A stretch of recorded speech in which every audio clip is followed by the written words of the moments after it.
Ladies and gentlemen, please welcome the 5 nominees for Outstanding Director of a Feature Film by the Directors Guild of America. Here are some remarkable filmmakers. Please welcome them. 안녕하세요. 전 영화 시작해서 2만 28번째 에피소드를 시작하겠습니다. 안녕하세요. 안녕하세요. 형광모자입니다. 펭귄맨입니다. 반갑습니다. 네, 반갑네요. 네. 근황 얘기 해볼까요? 그런 얘기. 네, 너무 일단은 훅 들어갔나? 다들 잘 지내셨죠? 네. 뭐 2주간 있었던 걸로 생각해 보면 네, 여전히 아카데미는 한 달 정도 남은 것 같고 한 달 좀 안 남았죠? 보름 남았나요? 아니요. 한 달 조금 안 되게 남았어요. 네. 3월 4일이니까. 올해는 되게 늦게 지금 하죠. 2월 중순 아니에요? 지금 아직 2월 7일 그렇구나. 상순입니다. 네. 네. 지난주에는 이제 디렉터스 길드 어워드에서 시상식이 있었고 원래 이렇게 시작하는 거 맞나? 네. 왜 이렇게 어색하지? 주요 결과를 주요 결과랄 것도 없고요. 어차피 뭐 감독 조합이니까 감독상만 보면 될 것 같아요. 이것도 지겹죠 이제. 쉐이프 오브 워터의 기렐모 델 토로, 레이디 버드의 그레타 거윅, 쓰리빌보드의 마틴 맥도나, 덩케르크의 크리스토퍼 놀란, 겟아웃의 조던 필이 노미네이션이 됐는데 그 중에 기렐모 델 토로가 감독상을 받았고요. 이 디렉터스 길드 어워드 같은 경우에는 이 데뷔 필름도 후보 시상식이 있어요. 그래서 그 여기에 노미네이션 보면은 올해의 데뷔 필름? 그쵸. 패티케이크란 영화를 찍은 전 이 영화 제목만 알고 뭔지 모르는데 제레미 제스퍼 그 다음에 레이디 맥베스의 윌리엄 올드로이드, 겟아웃의 조던 필, 윈드리버의 테일러 셰리던, 몰리스 게임의 아론 소킨이 노미네이션 돼 있었는데 조던 필이 신인상을 받았습니다. 어쨌든 최고 감독상에 노미네이션이 됐는데 유일하게 그 신인 감독들 중에는 네네네. 그 중에서 신인 감독상을 안 준다는 것도 조금 웃기죠. 그쵸. 어떻게 생각하면. 네 맞아요. 그 외에 좀 미국 영화 소식만 들으면 지겨우니까 제가 스페인 시상식 소식을 준비했어요. 진짜 짱이다. 진짜 대박이다. 스페인의 일종의 가장 큰 영화상인 고야 어워드가 역시 지난주에 발표가 됐는데 일일이 다 소개시켜 드리는 게 의미도 없을 것 같고 아직 국내에서 한국에서 보기 어려운 영화고 저도 뭐 이 영화들에 대한 정보가 별로 없기 때문에 몇 개만 골라서 소개를 시켜드려야겠다라고 했는데 정말 깔끔하게 세 작품만 소개를 해드리면 될 것 같더라고요. 일단은 더 북샵이라고 이자벨 코이제트라는 감독이 찍은 건데 이 감독은 뭘로 좀 알려져 있냐 하면은 뭐 제 기준일 수 있어요. 저한테는 이제 나 없는 내 인생을 찍었던 제가 개인적으로 좋아하는 작품 중에 하나인데 무엇보다 제가 좋아하는 감독이자 배우, 사실 배우로서는 그렇게 좋아하는지 모르겠는데 제가 좋아하는 감독인 사라 폴리가 주연했던 영화고 이 나 없는 내 인생은 안 보셨으면은 한번 보시면 괜찮아요. 한 여주인공이 병에 걸리면서 자기가 죽기 전에 일종의 버킷리스트 같은 걸 만들어서 하나하나 내가 없어도 이 세상이 잘 굴러갈 수 있도록 준비하는 뭐 그런 내용인데 내가 없어도 세상은 잘 굴러가지 않을까요? 아니에요. 그쵸 맞아요. 맞아요. 죄송합니다. 죄송합니다. 아니 맞는 말인 것 같아요. 아니 보통 사람들이 이것 때문에 슬퍼하잖아요. 내가 없어도 세상이 너무 멀쩡하게 굴러갈 것 같다는 그런 걸로 슬퍼하는 이야기가 많죠. 그런 걸 준비하는 거죠. 일단은 자기가 하고 싶었던 것도 하지만 동시에 예를 들어서 자기가 부양하는 사람이 있다던가 하면은 뭐 거기에 대한 준비를 해야 될 수도 있고. 현실적으로. 네네네. 저도 좀 오래전에 봐서 정확하게 이 여자가 뭘 했는지는 기억이 안 나는데 제목처럼 나 없는 내 인생을 준비하는 뭐 그런 얘기고. 그래서 나 없는 내 인생이라는 영화를 찍었던 사람인데 이 사람이 새롭게 찍은 영화 제목이 더 북샵이라고 말 그대로 서점 여는 얘기예요. 근데 이제 한 남편을 잃은 한 여성이 서점을 열면서 동네 사람들과 맞닥뜨리면서 약간 치열하게 살아가는 얘기인데 정확하게 무슨 사건이 있는지는 모르겠는데 이 여자 캐릭터가 좀 보통이 아닌 것 같아요. 약간 동네랑 싸운다는 점에서 그 콜레보 맨더스 필로의 아쿠아리우스 같은 영화도 좀 생각이 나고 저는 예고편만 살짝 봤는데 그 바닷가 마을에 약간 절벽이 막 있는 곳에서 막 도로가 있고 마을도 있고 뭐 풍광도 예쁘고 뭐 어쨌든 그렇더라고요. 어쨌든 이 더 북샵이라는 영화가 그 고야 어워드에서 작품상, 감독상 그리고 각색상 이렇게 세 개 부문의 주요 부문을 휩쓸었네요. 네, 부문을 휩쓸었고요. 그래서 더 북샵이 석권했다는 식으로 얘기할 수도 있지만 이거랑 상관없이 자이언트란 영화가 있는데 이 영화가 진짜 석권했어요. 이 더 북샵 같은 경우에는 12개 부문에 노미네이션 돼서 이렇게 작품, 감독, 각색 이렇게 세 개 부문 받은 건데 자이언트 같은 경우에는 작품상, 감독상은 놓쳤지만 13개 부문에 노미네이션 돼서 10개를 받았어요. 10개를 받았다고요? 네. 근데 세상에? 그래서 이 자이언트란 영화는 아이토트 아레기라는 감독의 작품인데 필모를 살짝 봤는데 이 사람 영화는 아는 영화가 없더라고요. 별로 국내에 소개된 것 같지도 않고 근데 뭐 정말 각본상, 촬영상, 편집상, 미술상, 특수효과, 의상, 분장, 뭐 음악 뭐 거의 다 받았어요. 그런 영화인데 트레일러를 살짝 봤더니 이게 정말로 제목처럼 자이언트 그러니까 진짜 거인이 아니라 약간 거인병에 걸린 사람 얘기더라고요. 그래가지고 동생이 이제 뭐 전쟁에 갔다가 돌아왔는데 형이 너무 비정상적으로 큰 거예요. 그 사이에? 그런 것 같아요. 왜냐면 이게 스페인어라서 사실 대사도 못 알아들었고 그러네. 이미지만 봐서 사실 정확하게 모르겠어요. 이 자이언트란 그러면 영화가 실제 배우가 네. 거인병에 걸린 분인가요? 아니면 그냥 좀 키가 큰? 근데 진짜 좀 키가 큰 정도는 아니거든요. 이미지로 봤을 때. 왜냐면 막 허리에 막 사람 머리 걸리고 그렇기 때문에 그렇진 않고 뭐 일단은 그렇습니다. 그 다음에는 이거는 이제 제가 지난번에 봐서 너무 좋다고 말씀드렸던 서머 1993 그 1993년의 여름이라는 영화가 신인 감독상 그리고 신인 여배우상 그리고 조연상 이렇게 해가지고 8개 부문에 노미네이션 됐었는데 3개를 받아서 또 소개해드리고 싶고 그러면은 이 신인 여우상은 네. 이 이야기가 어린이 이야기 아닌가요? 네 맞아요. 그러면 어린이가 받은 건가요? 이름 안 찾아봤는데 아 그렇구나. 궁금해서. 누군지 찾아봐야겠다. 어머니 역할을 했던 뭐라고 읽어야 될지 모르겠어요. 브루나 쿠지? 이분이 이제 신인상을 받았고 1993년 여름은 지난번에 말씀드렸던 것처럼 부모를 잃은 한 아이가 친척 집에 가면서 겪게 되는 이야기를 다루고 있는 영화인데요. 보시면 좋습니다. 네. 그리고 고야 어워드에서 따로 그냥 곁다리로 소개시켜드리고 싶었던 거는 고야 어워드는 외국에서 제작된 스페인 언어로 된 영화상이 있어요. 그래가지고 이게 칠레에서 제작된 판타스틱 우먼이 수상했나요? 예, 수상을 했고요. 그 다음에 유럽 최고의 영화도 꼽거든요.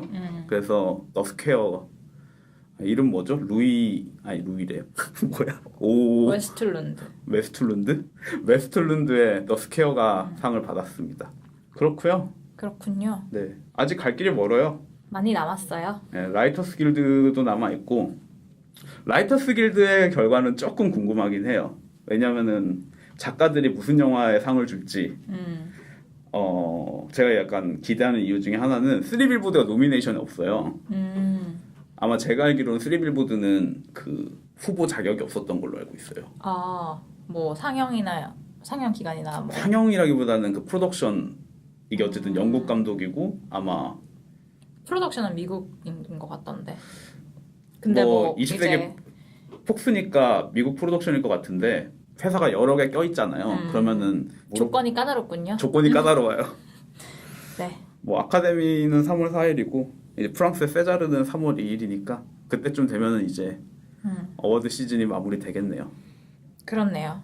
근데 올해는 많이 가닥이 잡혀 있는 것 같아요 이미. 언급되는 작품들이 계속 언급되고 그렇습니다. 저는 네. 이거 그냥 메모를 해놨길래 제가 생각난 건데 지금 미국에서 무비패스라는 회사가 되게 네. 이슈몰이를 하고 있잖아요. 근데 네. 최근에 그 시내 20일에도 간단하게 소개가 됐더라고요. 근데 이제 자세하게 설명이 안 돼 있어서 얘기를 해볼까 했었는데 안 그래도 최근에 무비패스랑 AMC가 거래가 불발돼가지고 서로 이제 장기전에 들어갔잖아요. 네. 그걸 보면서 되게 이런 모델은 과연 얼만큼 지속 가능할지 그리고 이게 진짜로 좋은 방향으로 갈 수도 있지 않을까라는 생각도 좀 들고 그래서 사실 한국에서도 좀 생각해 봄직한 모델이라고 생각했거든요. 근데 생각해보니까 한국은 티켓값 자체가 그렇게 비싸지 않네요. 이렇게 말하면 또 영화를 많이 보시는 분들한테 부담이 그것보단 시장 규모의 문제가 더 큰 것 같아요. 티켓 값이야 지금 뭐 10,000원 정도 하죠. 그렇죠. 뭐 평일에는 그거보다 더 작을 것 같고 통신사 할인 이런 것도 많은 편이고 카드 할인도 받고 하니까 정확한 저도 뭐 볼 때마다 통장에서 다르게 나갔던 것 같아요. 그래서 정확하게 모르겠는데 무비패스에 대해서 간단하게 그냥 네네네. 설명을 하는 게 나을 것 같아요. 그 약간 넷플릭스처럼 한 달에 일정 금액의 구독료를 내면 하루에 가맹 극장에서 한 편씩을 공짜로 볼 수가 있는 그런 카드예요. 근데 이 가맹 극장이라고 해도 사실 거의 우리가 생각하는 많은 극장들이 포함돼 있고 뭐 다른 지역 특히 뉴욕이 아닌 다른 지역에는 뭐 소규모 아트하우스 극장 이런 게 많이 없으니까 LA랑 뉴욕을 제외하면 AMC나 리걸 같은 큰 멀티플렉스 체인들 위주로 극장이 운영이 되는데 그들이 어쨌든 가입이 돼 있기 때문에 웬만한 극장에서 그냥 다 볼 수 있어라는 식으로 이제 홍보가 되고 있죠. 그리고 최근에 있었던 뉴스는 이제 무비패스가 갑자기 이제 구독자 수가 엄청 늘었잖아요. 가격을 다운시키면서 한 달에 10불 정도 내면은 매일 한 편씩 볼 수 있는 거예요. 그러니까 사람들이 다 가입을 해서 특히 연말에 이제 볼만한 영화도 많고 하니까 작년 하반기에 되게 가입자 수가 늘어나가지고 극장들을 상대로 이제 약간 내고를 하기 시작한 거죠. 그래서 뭐 티켓 가격을 할인을 해주고 이제 팝콘이나 그런 부대 수익의 뭐 몇십 프로를 나누자 이런 식으로 이제 거래를 했는데 레버리지가 없는 작은 극장들은 뭐 응했을 수도 있는데 AMC는 절대 안 된다라고 거절을 해서 AMC 극장 중에 장사가 잘 된 10군데를 이제 자기네 무비패스에서 빼겠다라고 해서 실제로 뺐죠. 빼고 거기에서 이제 타격을 받은 도시가 뭐 LA나 시카고, 올랜도 같은 큰 도시들인데 저는 사실 제가 그쪽에 안 살아서 그런 걸 피부로 못 느꼈고 사실 뭐 뉴욕에서 AMC 2군데 뭐 빠진다고 해도 2군데 정도 빠진다고 해도 저한테는 타격이 없기 때문에 크게 느끼지 않았는데 댓글들에는 또 격렬한 반응들이 많더라고요. 물론 댓글 남긴 사람들이니까 그럴 수 있는데 미국 극장 자체가 다들 어쨌든 차 타고 그래도 뭐 20-30분은 가야 되고 하다 보니까 그런지 뭐 한두 군데 빠지는 걸로도 굉장히 민감하게 반응하는 관객들도 있더라고요. 근데 그만큼 어쨌든 이거를 활용하고 있는 사람이 많다는 뜻이기도 하니까 저는 좀 재밌었어요. 그 과정이. 저는 뭐 일단 저야 뭐 잘 이용하고 있지만 첫 번째로 가장 문제적인 거는 소외되는 극장이 분명 생기고요. 그리고 두 번째로는 유통 구조가 어쨌든 한 단계 더 끼는 거기 때문에 실제로는 장기적으로 봤을 때는 별로 좋지 않을 확률이 좀 있다고 생각을 하고요. 저는 언제나 유통 과정이 복잡해지는 건 별로 안 좋아하기 때문에 결국엔 우리는 무비패스에 돈을 내고 무비패스가 다시 벌은 돈을 극장에다 주는 거니까. 그리고 세 번째로는 이런 서비스라는 게 어쨌든 간에 선점하는 쪽이 유리할 수밖에 없는 면이 있는데 얘네가 어쨌든 어느 정도 몸집을 불리면은 시장 생태계 교란 가능성도 저는 좀 있다고 생각해요. 뭐 아직까지는 그런 흐름이 있진 않죠. 뭐 크게는 없는 것 같아요. 아직까지 그런 부작용 같은 거는 제가 봤을 때 뉴욕만 보고 봤을 때 가장 큰 부작용은 점점 더 필름 포럼을 안 나가게 된다. 라는 문제가 있는데 그거 하나만으로도 저는 사실 의외로 꽤 심각한 문제라고 생각을 해요. 그럴 수도 있을 것 같긴 해요. 저만 해도 필름 포럼에 가는 횟수가 확 줄었기 때문에 네네. 그러니까 가입이 안 돼 있는 극장에 웬만하면 가지 않는 거죠. 네네. 다른 데서 그냥 다른 거 보면 되지라고 생각하게 되는 그런 네네. 면이 있는 것 같긴 해요. 네. 그런데 뭐 어쨌든 그런 게 좀 문제가 있을 것 같고 일어나지 않은 일에 대해서 뭐 어설프게 예단하는 건 별로 안 좋지만 하나의 서비스가 수많은 구독자를 가지고 이게 뭐 넷플릭스나 아마존 프라임 같은 것처럼 선택형이 아니라 사실은 독점 체제이기 때문에 물론 아직 그 정도 규모인지는 모르겠지만 단순히 예를 들면은 우리가 네이버 뉴스 얘기할 때 뭐가 제일 상위에 올라오는지 뭐 그런 것처럼 일종의 자신들이 어떤 영화를 선택해서 올릴 수 있고 내릴 수 있는 그런 결정력 같은 것도 좀 가지게 되고 그리고 무비패스가 이제는 영화 투자에도 직접 투자를 시작했죠. 그렇죠. 네, 뭐 그래서 어떻게 굴러갈지는 좀 봐야겠지만 저는 어쨌든 간에 이렇게 경로가 한 단계 더 끼는 것 자체에 대해서는 뭐 그렇게 긍정적으로 생각하진 않는다. 라는 게 제 기본적인 입장인 것 같아요. 뭐 나는 좋지만 저는 사실 나중에 이제 무비패스가 그러니까 이 AMC랑의 일에서도 약간 엿볼 수 있지만 무비패스가 어쨌든 관객들을 가지고 극장이랑 좀 불합리한 딜을 할 만큼 커질 수도 있겠다는 생각이 들어서 좀 위험하다고는 생각이 들지만 기본적으로 모르겠어요. 이게 소비자에게 문제가 갈 만큼 뭐 예를 들면 구독료를 이제 독점 상태에서 구독료를 올린다거나 뭐 그런 식으로 했을 때는 뭐 우버가 그랬듯이 아류작들이 또 튀어나오고 극장한테 좀 더 좋은 대우를 해준다는 식으로 꼬시는 후발주자가 나타날 것 같고 그런 면에서는 저는 아직까지는 큰 걱정은 안 되는데 제가 좋게 봤던 거는 확실히 일단 극장에 그냥 사람들이 많아졌고 그게 장기적으로 어떻게 될지 모르겠지만 극장도 확실히 스텝 수가 많아진 것 같아요. 왜냐면 예전에는 한두 명이 그냥 커버하던 게 사람이 많아지니까 뭐 서너 명, 네다섯 명이 이제 동시에 근무를 해야 된다거나 하는 식으로 어쨌든 극장에서도 장기적으로는 좀 조금씩 더 신경을 쓰게 되지 않을까라는 생각이 하나 들었고 또 하나는 리걸 같은 경우야 큰 극장에 가면 이제 흥행 영화들 걸려 있고 하니까 그래도 어느 정도 늘 사람이 있지만 여기에 기준으로 뉴욕의 기준으로 예술 영화나 아니면 뭐 옛날 영화나 이런 걸 상영하는 극장들은 대부분 뭐 반이 차면 많이 차는 거고 뭐 가끔씩 이제 유명한 영화를 틀면은 꽉 찰 때도 있지만 늘 표가 잘 팔리는 그런 극장들은 아닌데 어쨌든 무비패스가 있으니까 사람들이 많이 그런 영화도 보러 오더라고요.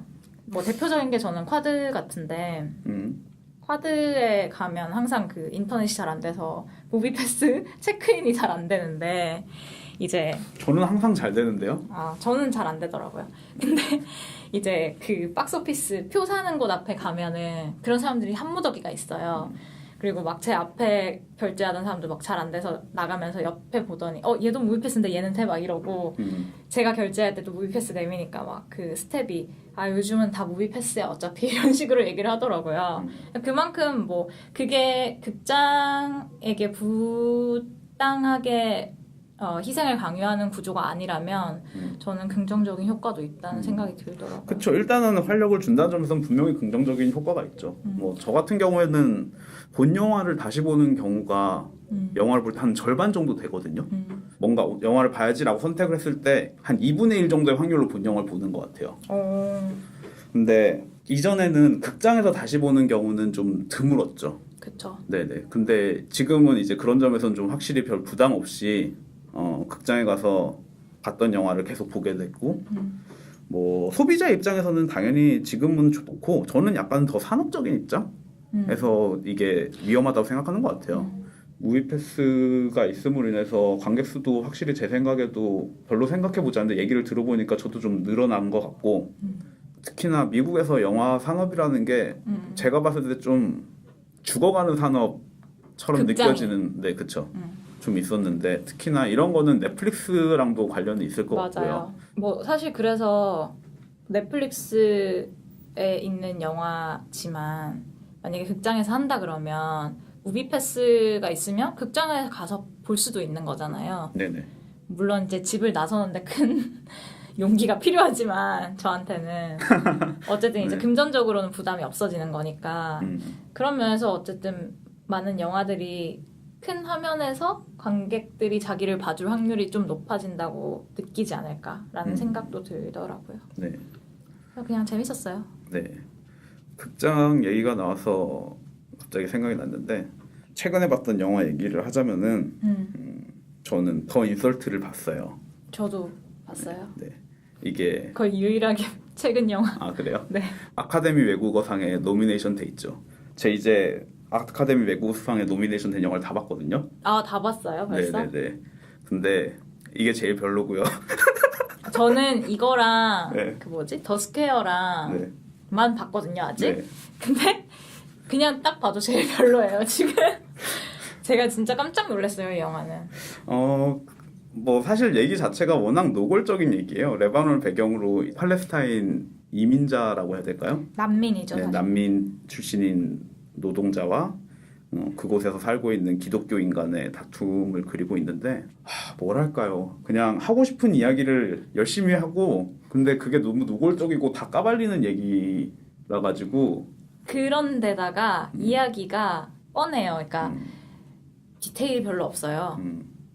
그래서 굉장히 인공적이라는 느낌이 들고 뭐랄까 뼈만 좀 굵게 있고 그 사이에 붙은 살이 별로 없는 영화라는 생각이 들어서 좀 별로였는데 저는 그 생각했었어요. 이거를 레바논 사람이 네.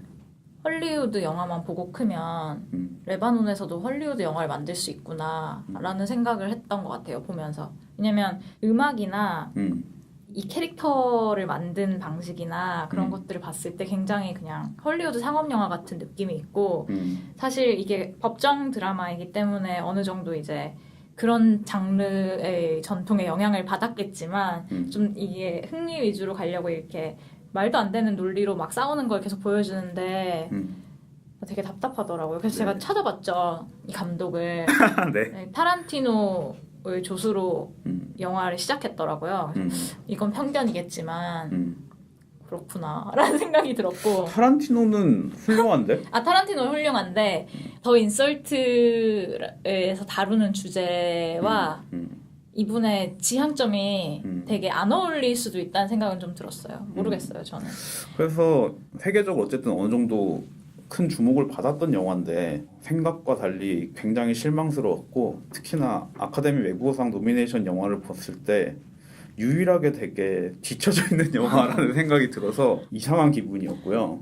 근데 아무래도 정치적인 이유가 큰 것 같아요. 노미네이션도 그렇고 그렇긴 하죠. 화제를 모으는 이유도 그 소재에 기대는 게 큰 것 같아요. 네, 아무래도 팔레스타인 문제는 지금 뭐 트럼프가 뭐 예루살렘 얘기한 것부터 시작해서 세계 정세에 가장 커다란 이슈이기 때문에 오래된 문제이기도 하고 네, 필요한 얘기였을지도 모르겠다는 생각은 드는데 영화의 작품 자체로만 봤을 때는 굉장히 부족해서 이것보다 훨씬 더 괜찮은 팔레스타인 난민을 다룬 영화가 있지 않을까?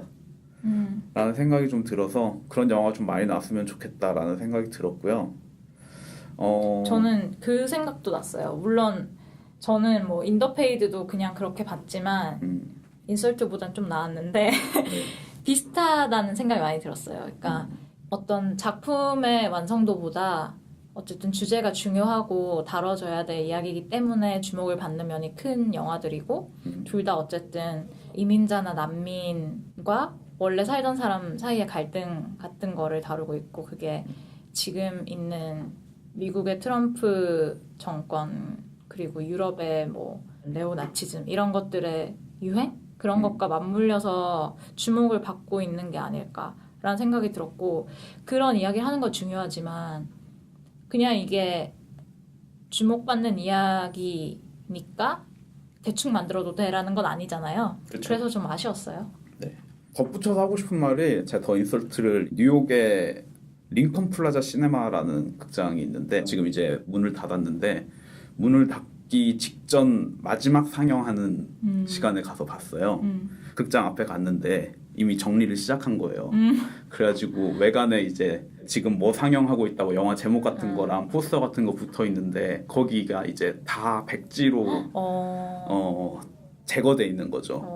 거기 뭐 마네킹 같은 거 데코레이션 해놓은 거 있고 거기 우디 앨런 원더빌 의상 같은 것도 전시돼 있고 그랬는데 그 다 치워져 있는 거예요. 그래가지고 진짜 이제 이 영화관이 사라지는구나 라는 생각을 되게 쿨하다, 하면서 근데 마지막 영화 상영 시작도 안 했는데 어쨌든 그러게요. 치워야 되니까 치우는 거구나. 네, 출근한 김에 여기 마네킹 없어졌네 라고 생각하고 있는데 옆 사람도 저랑 같은 생각을 하고 있더라고요.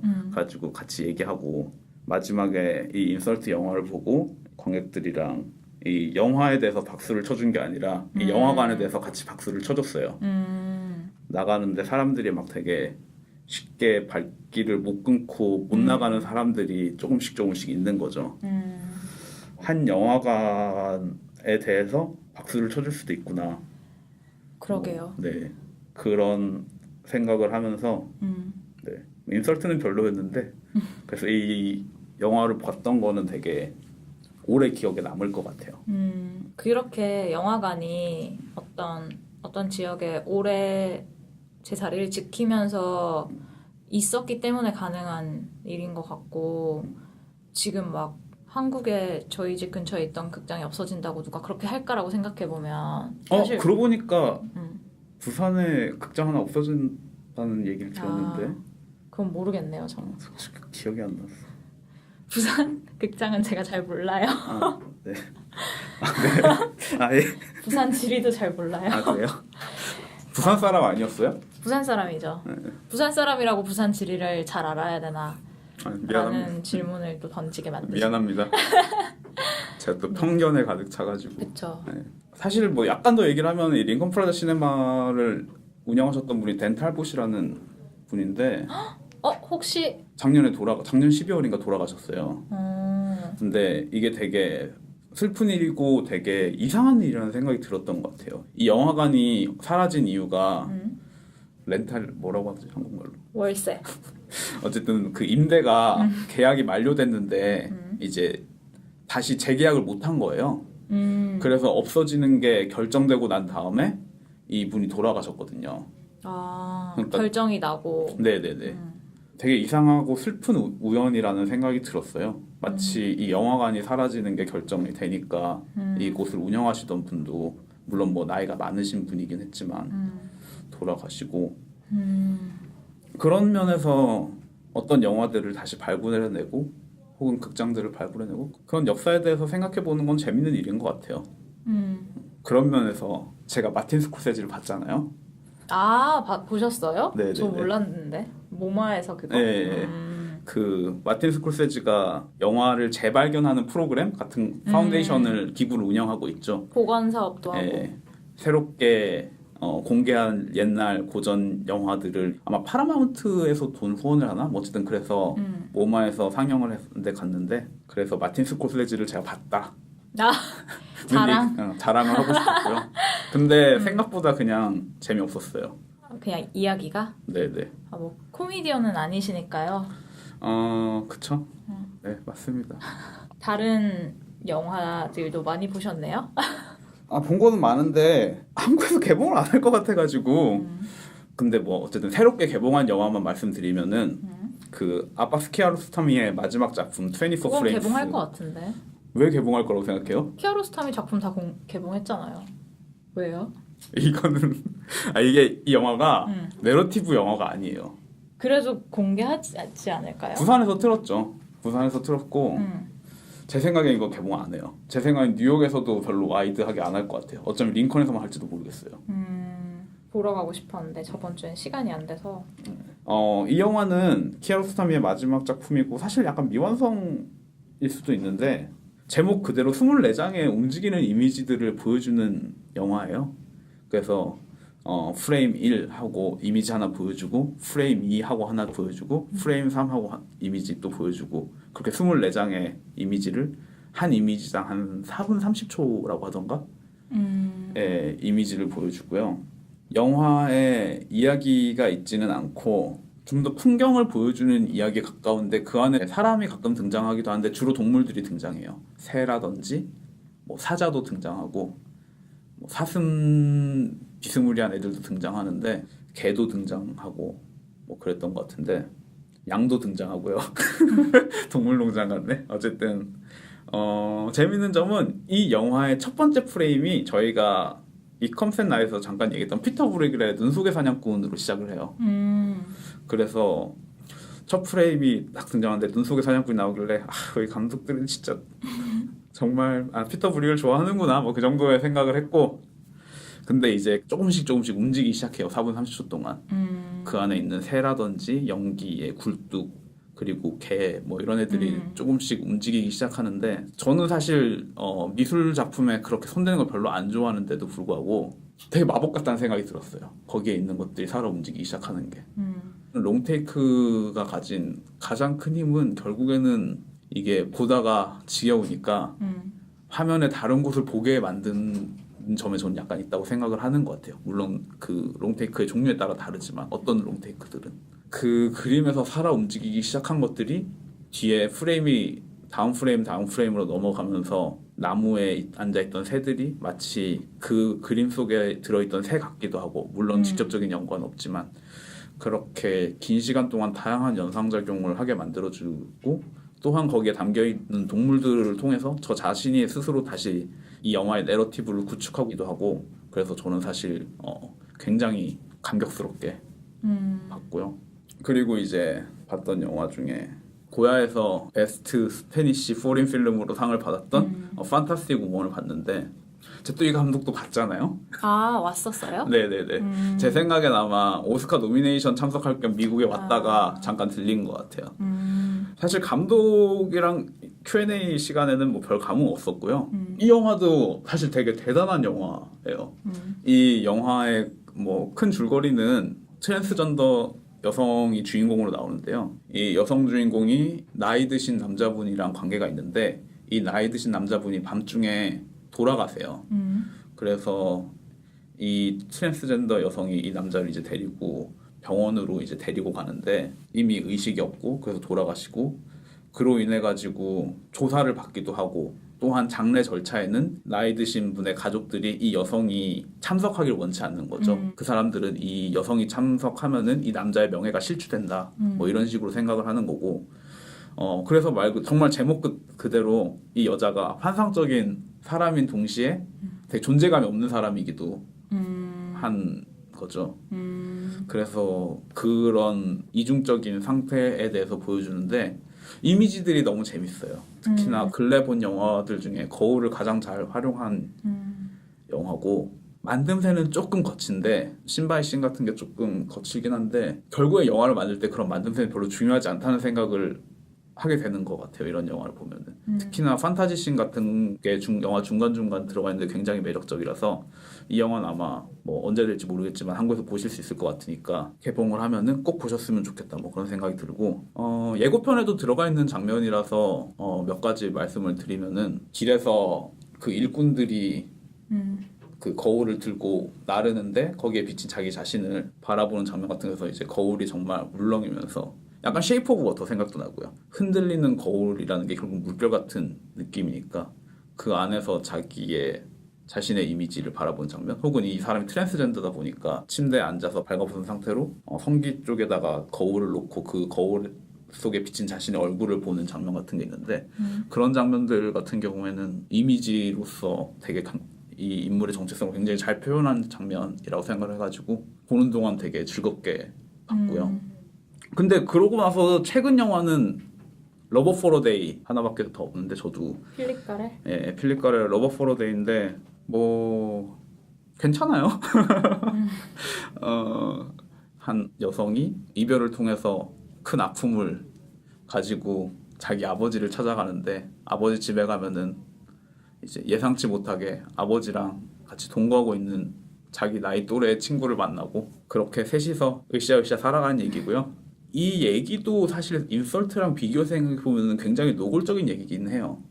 이 러버 포 어 데이 같은 경우에도 구조도 그렇고 굉장히 그냥 하고 싶은 말을 드러내놓고 하는 영화인데 이 러버 포 어 데이 같은 경우는 어쨌든 간에 개인사를 보면서 그냥 좀 일상적인 개인사를 보면서 그냥 일기장 들여보는 재미로 볼 수 있는 영화인데 인설트의 이야기는 그게 뭐 일기장 보듯이 그냥 편하게 볼 수 없는 얘기라는 점에서 그런 부분이 약간 갈리는 것 같아요. 저는 러버 포 어 데이는 전에도 말하긴 했지만 재밌게 봤고 노골적이라면 노골적일 수는 있는데 그 프랑스 영화라면 그 정도 노골적인 건 다 그렇지 않나라는 생각도 좀 들고 모르겠어요. 그 노골적임이 제가 말하는 노골적임은 그냥 감독이 하고 싶은 말을 그냥 대사로 그냥 열심히 다 한다는 점에서 노골적이라고 말하는 건데요.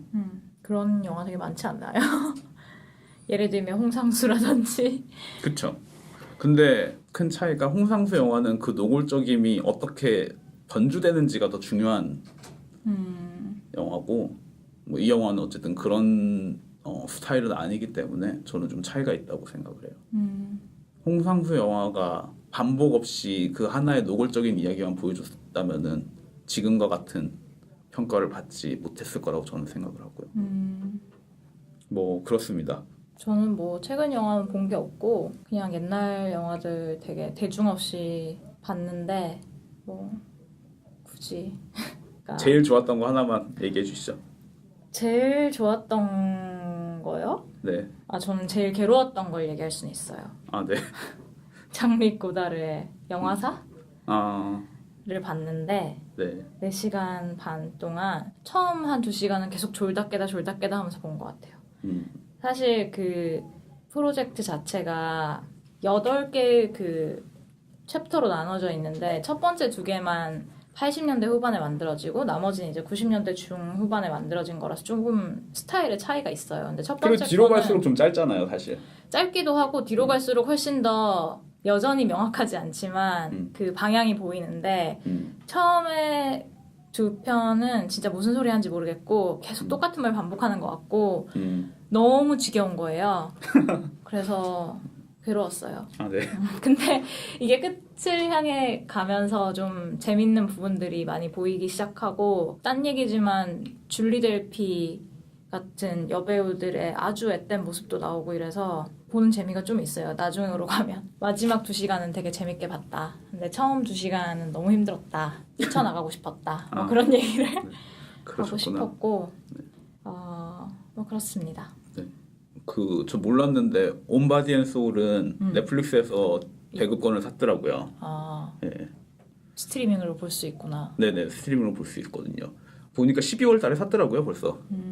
근데 이제 지금 서비스를 하는 거고. 우리는 같은 꿈을 꾼다. 네네네네. 그건 어땠어요? 그것도 보신 거 아니에요? 네, 그것도 봤죠. 온바디 앤 소울 같은 경우는 한국에서 이미 개봉을 해가지고 제가 그냥 굳이 언급을 안 했는데 이미 볼 분들은 다 봤고 영화 자체는 재밌어요. 뭐 이 영화가 기괴한 조립 같다는 생각이 좀 들었어요. 피를 그리는 방식 때문에 그럴 것 같은데 인더페이드 생각이 일단 좀 났고요.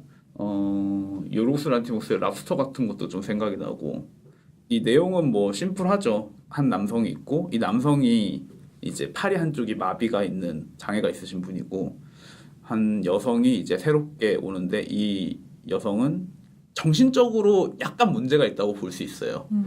이분이 일상생활에서 다른 사람과 교류를 어떻게 해야 될지 모르는 사람인데 그건 뭐 보통 사람 다 그렇죠.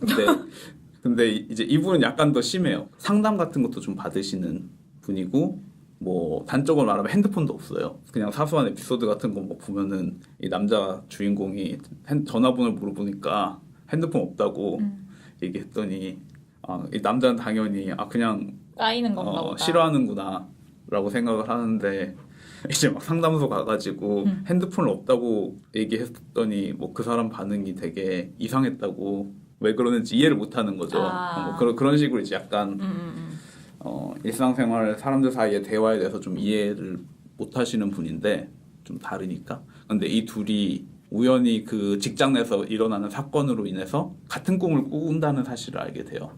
그래서 꿈에서 이제 만나기로 하는 뭐 그런 얘기인데. 귀엽네요. 네.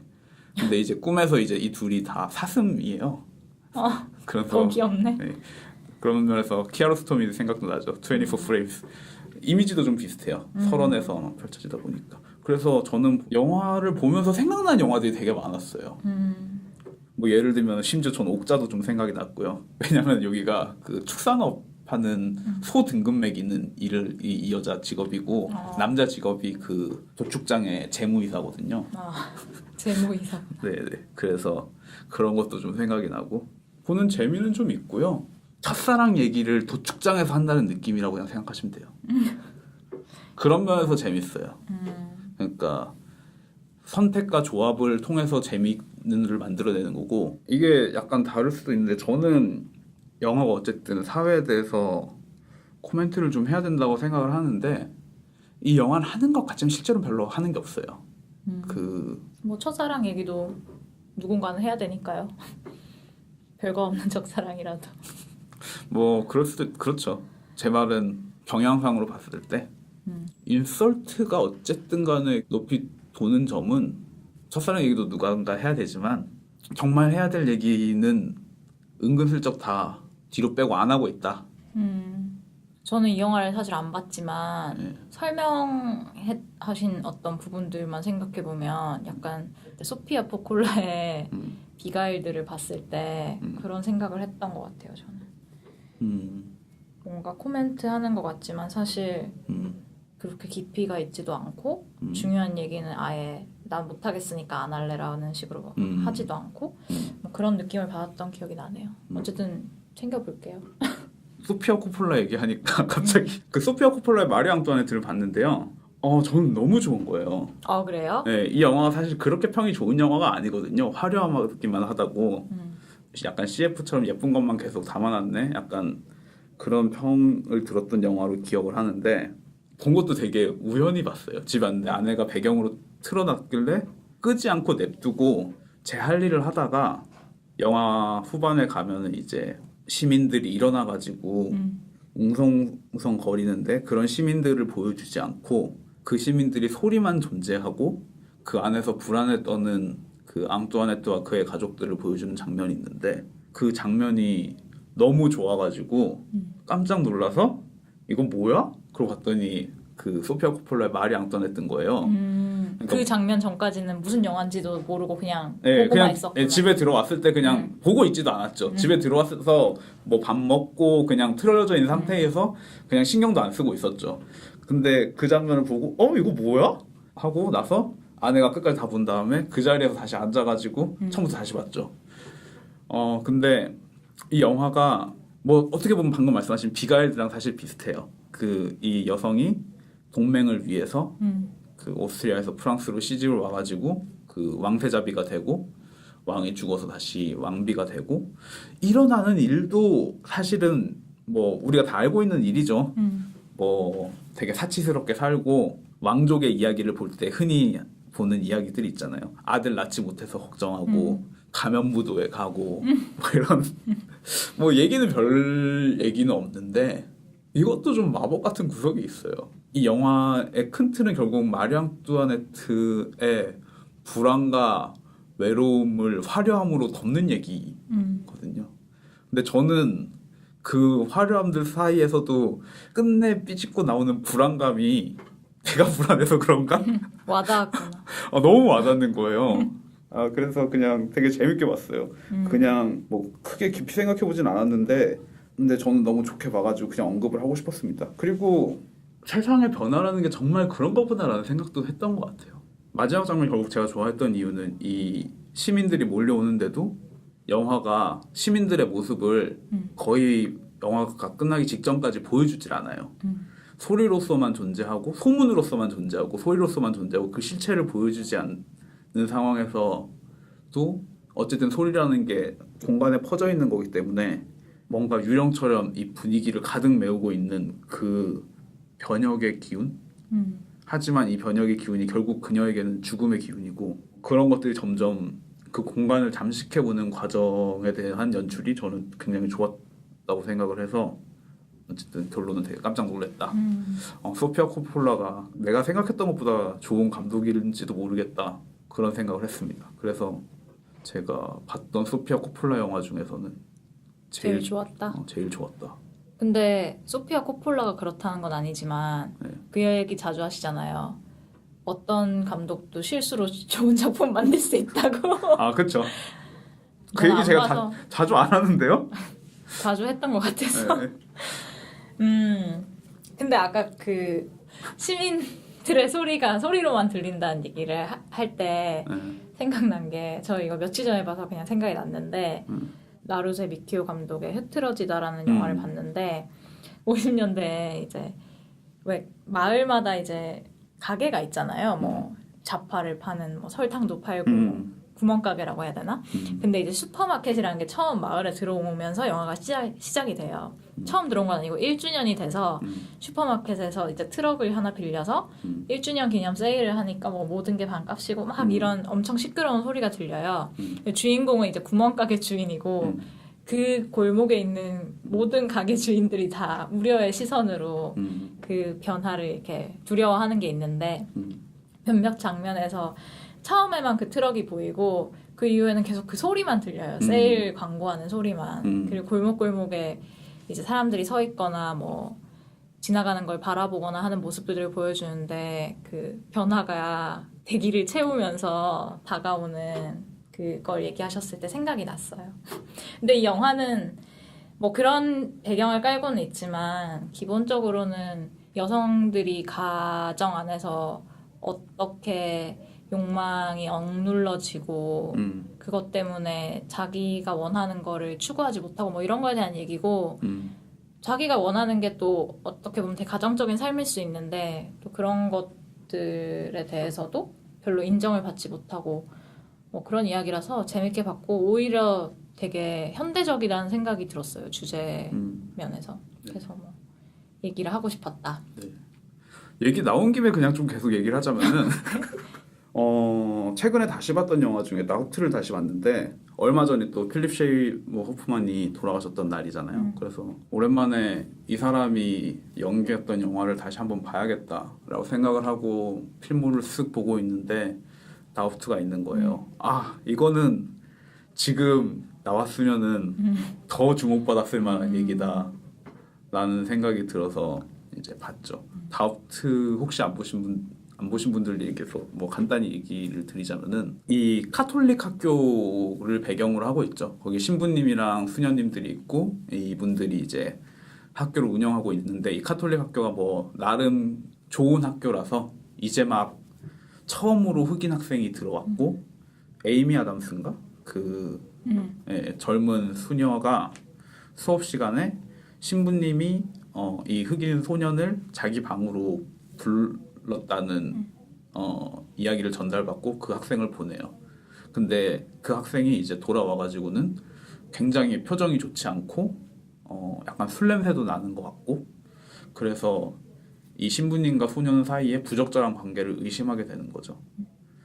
그리고 이 얘기를 이 교장 선생님이자 수녀의 일종의 대빵인 메릴 스트립에게 가서 얘기를 하는데 메릴 스트립이 다 눈치 깠다.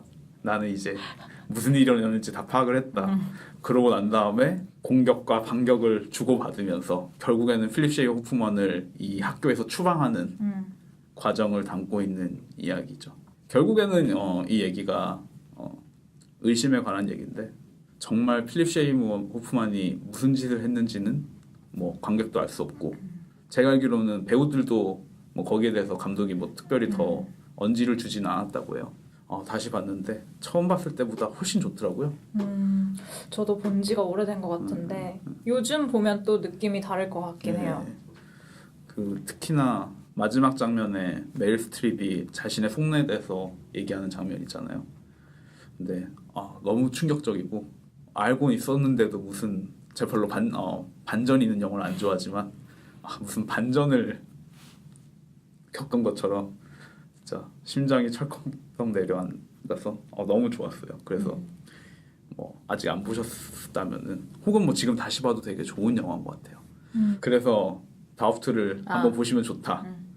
최근에 여러 가지 일들과 생각을 해가지고 요즘 이제 한국에서도 미투 물결이 일기 시작했기 때문에 그렇습니다. 네. 조만간 이 얘기는 한번 해보면 좋을 것 같아요. 미투? 네.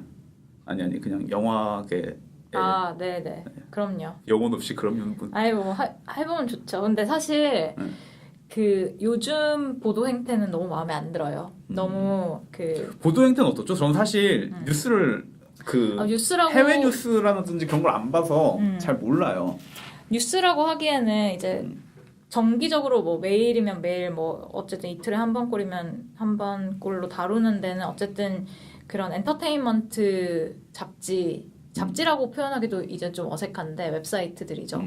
근데 뭐 뉴욕 타임즈에서도 자주 기사를 내긴 하는데 뉴욕 타임즈는 그래도 좀 낮고 그런 매일 기사를 내야 하는 회사들에서는 좀 어떤 충격적인 사례 위주로 제목을 일단 뽑고 그거에서 이제 쭉 뻗어나가서 누가 누구를 변호했다. 뭐 누가 누구의 말에 반박했다. 근데 그게 당사자들이 아니라 이제 서로 누가 이제 제3자 입장에서 비판을 한 거죠. 비판을 한 거에 대해서 또 비판을 하고 뭐 이런 식의 싸움을 중계하는 식으로만 가고 실제로 그게 어떤 의미를 가지는지를 뭐 보려는 시도 자체가 거의 없어지는 것 같고 또 너무 그렇게 이 기사들이 조회수가 잘 나오다 보니까 기사가 막 쏟아지는데 그러다 보니까 피로도가 높아지는 것도 좀 있고 영양가 없는 기사들 때문에 그런 부분이 좀 많이 아쉽긴 해요. 다음에 한번 얘기를 해보면 좋을 것 같습니다. 다음 시간에 뭐 하죠? 다음 시간에 그냥 쉐이프 오브 워터 할까요? 델토로에? 네. 저는 사실 네. 쉐이프 오브 워터를 별로 다시 보고 싶지가 않아가지고 그러면 안 해도 돼요. 아니 근데 이제 네. 너무 많이 언급이 되고 하니까 한 번쯤 다루면 좋지 않을까 싶기도 하고 네. 고민이 되네요. 제가 좀 생각해 볼게요. 네. 그러면은 이거는 나중에 나중에 따로 공지하겠습니다. 어차피 저희가 이렇게 중간에 얘기해놓고 끝에 가서 또 바꾸기도 하기 때문에 끝까지 들어주시라는 의미에서 제가 생각을 좀 해볼게요. 네. 2부로 네, 1부는 그럼 여기서 마치겠습니다. 감사합니다. Violence is part and parcel of country life. I learned how to stitch up a bleeding wound, load and fire a shotgun. My hands did these things, but I was never easy in my mind. Way down in the